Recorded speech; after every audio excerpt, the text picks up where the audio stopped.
एक छोटे से गांव में एक लड़का रहता था। नाम था आनंद। वह बहुत ही दयालु और विनम्र स्वभाव का था। उसके माता पिता साधारण किसान थे जो मेहनत करके जीवन बिताते थे। गरीबी होने के बावजूद आनंद के मन में कभी किसी के प्रति ईर्ष्या या क्रोध नहीं आता था। वह सबकी मदद करना अपना कर्तव्य समझता था। एक दिन गांव के पास के जंगल में लकड़ियां इकट्ठी करने जाते समय उसकी नज़र रास्ते पर पड़ी एक घायल चिड़िया पर गई। चिड़िया का पंख टूट गया था और वह दर्द से कांप रही थी। आनंद को उसे देखकर बड़ा दुख हुआ। उसने तुरंत अपना गमछा खोलकर चिड़िया को सावधानी से उठाया और घर ले आया।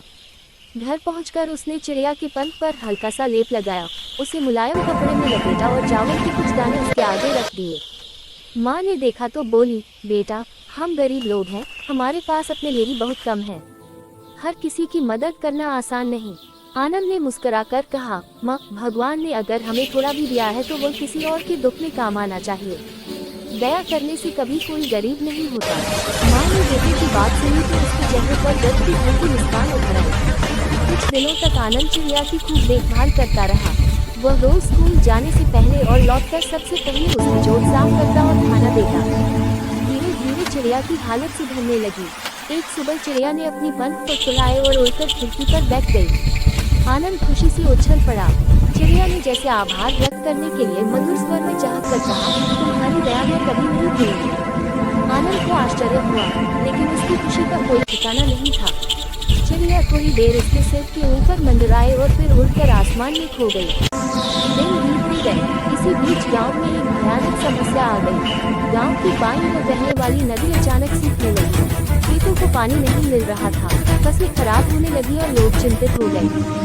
पंचायत ने कई उपाय किए पर कोई सफलता नहीं मिली। एक शाम आनंद नदी के किनारे बैठा था, तभी हवा का एक तेज झोंका आया और उसी के साथ वह वही चिड़िया प्रकट हुई जिसे उसने बचाया था।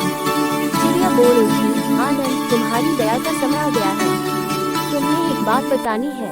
नदी के ऊपर वाले हिस्से में एक बड़ा पत्थर फंस गया है, जिससे पानी का रास्ता रुक गया है।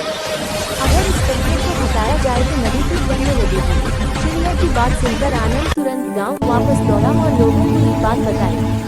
शुरू में लोगों को विश्वास नहीं हुआ, पर आनंद की सच्चाई को जानकर सब उसके साथ चल पड़े। जब वे बताए स्थान पर पहुंचे तो सच में एक विशाल पत्थर पानी के रास्ते को रोक रहा था।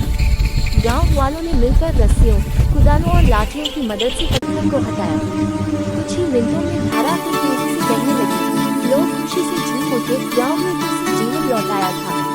पंचायत ने आनंद की बुद्धिमानी और दया की भावना की खूब सराहना की। गांव के मुखिया ने उसे पुरस्कृत करते हुए कहा, जिस बच्चे के मन में दया हो उसे भगवान भी आशीर्वाद देते हैं। आज हमारे गांव को जो पानी मिला है वह तुम्हारी दया का ही इनाम है। आनंद मुस्कुराया। वह जानता था कि दया का असली पुरस्कार सम्मान या धन नहीं होता, बल्कि मदद करने से मिलने वाली शांति और किसी के जीवन में रोशनी लाने की खुशी होती है। कहानी का संदेश, दया कभी व्यर्थ नहीं जाती। दया का हर छोटा कार्य किसी न किसी रूप में लौटकर हमारे जीवन में सुख और आशीर्वाद बनकर आता है।